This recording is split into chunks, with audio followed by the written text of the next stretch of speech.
여러분 혹시 이런 생각 해보신 적 있나요? 미국이 수십 년간 달러를 마음껏 찍어내면서도 여전히 기축통화 자리를 지키고 있는 비밀이 뭘까요? 그리고 더 궁금한 건 2025년 지금 트럼프 행정부가 갑자기 XRP에 관심을 보이는 진짜 이유가 뭘까요?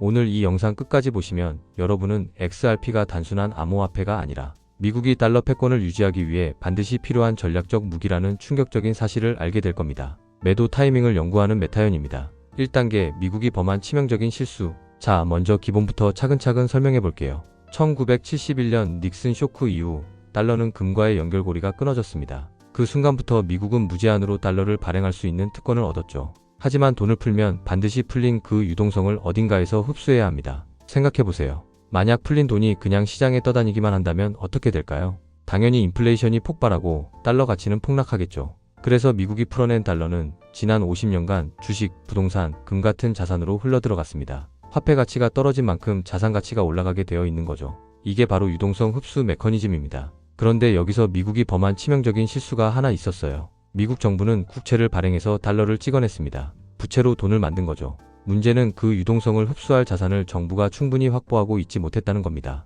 부채가 늘어나는 속도보다 더 빠르게 가치가 상승하는 전략적 비축 자산을 미국이라는 국가가 아닌 미국 정부가 충분히 보유하고 있어야만 했다는 겁니다. 생각해보세요. 만약 미국이 50년 전부터 이 원리를 이해하고 부채 증가 속도보다 더 빨리 오르는 자산들을 전략적으로 대량 보유했다면 어떻게 됐을까요? 부채가 늘어나도 그걸 감당할 담보 자산이 충분했기 때문에 달러 패권에는 전혀 문제가 없었을 겁니다. 오히려 더 강력해졌을 수도 있어요. 미국은 그걸 안 했습니다. 아니, 정확히는 몰랐던 거죠. 그래서 지금 이런 상황에 놓인 겁니다. 여기서 좋아요 버튼 한번 눌러주시면 더 좋은 콘텐츠로 보답하겠습니다. 2단계, 트럼프 정부가 드디어 깨달은 것. 현재 미국의 국가부채는 37조 달러를 넘어섰습니다. 매년 이자만 1조 달러가 넘어가는 상황이에요. 그런데 2025년 트럼프 정부가 들어서면서 뭔가 달라졌습니다. 트럼프와 그의 핵심 인사들이 드디어 이 문제의 핵심을 이해하기 시작한 것 같아요. 무엇을 깨달았을까요? 바로 이겁니다. 늘어나는 부채 속도보다 훨씬 더 빨리 가치가 증가하는 자산을 미국 정부가 전략 비축 자산으로 대량 보유하면 미국의 거의 모든 문제가 해결된다는 것을 말이죠. 이게 얼마나 중요한 깨달음인지 아시겠어요? 지금까지 미국은 부채만 늘렸습니다. 하지만 이제는 다릅니다. 부채 증가 속도를 상회하는 자산 증가 전략을 세우기 시작한 거예요. 그리고 여기서 더 중요한 건 여러분이 이 논리를 이해하면 앞으로 트럼프가 하려고 하는 일의 대부분을 미리 예측할 수 있다는 겁니다. 왜냐하면 이제 트럼프의 모든 정책은 이 하나의 원칙을 중심으로 돌아갈 테니까요. 부채 증가보다 더 빠른 자산 증가. 이 통찰을 얻으면 트럼프 정부의 모든 움직임이 하나의 퍼즐처럼 맞아떨어지기 시작할 겁니다. 3단계 새로운 게임 룰의 등장. 그렇다면 어떤 자산이어야 할까요? 여기서 조건이 까다로워집니다. 그 자산은 첫째, 확장성이 있어야 합니다. 앞으로 풀릴 수십조 달러를 흡수할 만큼. 둘째, 성장성이 있어야 합니다. 달러 발행 속도보다 빠르게 가치가 상승할 수 있는. 셋째, 실용성이 있어야 합니다. 실제 경제에서 쓰일 수 있는. 넷째, 통제 가능성이 있어야 합니다. 미국 정부가 어느 정도 영향력을 행사할 수 있는. 전통적인 자산들을 한번 살펴볼까요? 금은 공급량이 제한적이고 실제 보유량도 불투명합니다. 부동산은 유동성 부족, 지역적 제약이 있어요. 주식은 변동성이 과대하고 기업별 리스크가 큽니다. 석유 같은 원자재는 가격 상승폭이 제한적일 수밖에 없죠. 국채는 결국 달러로 표시되니 근본적 해결책이 아니에요. 그럼 뭐가 남았을까요? 바로 디지털 자산입니다. 2008년 비트코인이 등장하면서 완전히 새로운 카테고리가 생겼거든요. 하지만 여기서 중요한 건 모든 디지털 자산이 전략 비축 자산으로 적합한 건 아니라는 겁니다. 여기서 잠깐 좋아요와 함께 집중도를 한 번 더 끌어올려 보세요. 이제 핵심이 나옵니다. 4단계 XRP라는 해답. 이제 구체적인 사례로 XRP를 한번 살펴볼까요? 왜 하필 XRP일까요?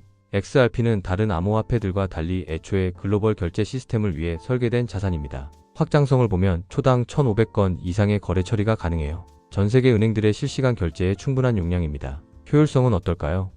거래당 에너지 소비는 비트코인의 약 0.0079%밖에 안 돼요. 평균 거래 수수료는 0.000이 XRP 약 0.0001달러이고 결제 완료 시간은 3초에서 5초입니다. 실용성 측면에서는 이미 300개 이상의 금융기관이 리플렛을 사용하고 있고 JP모건, 뱅크 오브 아메리카 등 주요 은행들과 파트너십을 맺고 있어요. 실제로 국경 간 송금에서 사용되고 있습니다. 통제 가능성은 리플 회사가 상당량의 XRP를 보유하고 있고 미국 법정에서 비증권 판정을 받았어요. 규제 프레임워크 내에서 운영이 가능합니다. 그런데 정말 XRP가 그렇게 큰 규모의 자산이 될 수 있을까요? 현재 XRP의 총 발행량은 1000억 개로 고정되어 있습니다. 국제 결제 시장 규모가 연간 200조 달러가 넘는다는 점을 고려하면 그중 일정 비율만 XRP로 처리되어도 현재와는 비교할 수 없는 가치를 가질 수 있어요. 하지만 중요한 건 XRP 자체가 아닙니다. 마무리 및 요약. 자, 정리해보겠습니다. 오늘 가장 중요한 핵심 포인트는 이겁니다. 미국이 지난 50년간 저지른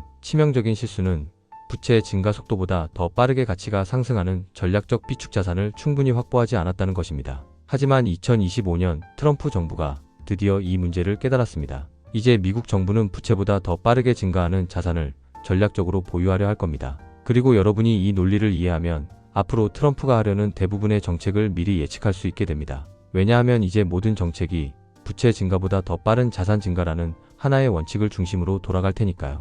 XRP는 그 해결책의 대표적 사례 중 하나일 뿐입니다. 중요한 건 XRP 자체가 아니라 미국이 이제서야 깨달은 이 전략적 사고의 변화입니다. 이 통찰을 가지고 앞으로의 미국 정책과 시장을 바라보세요. 모든 게 하나의 퍼즐처럼 맞아떨어지기 시작할 겁니다. 그 많은 디지털 자산 중에서 왜 하필 XRP인가에 대한 이유는 다음 편에서 훨씬 더 깊이 있게 다루어 보겠습니다. 마지막 질문 하나 드릴게요. 지금 이 순간 여러분은 이 분석에 대해 어떻게 생각하시나요?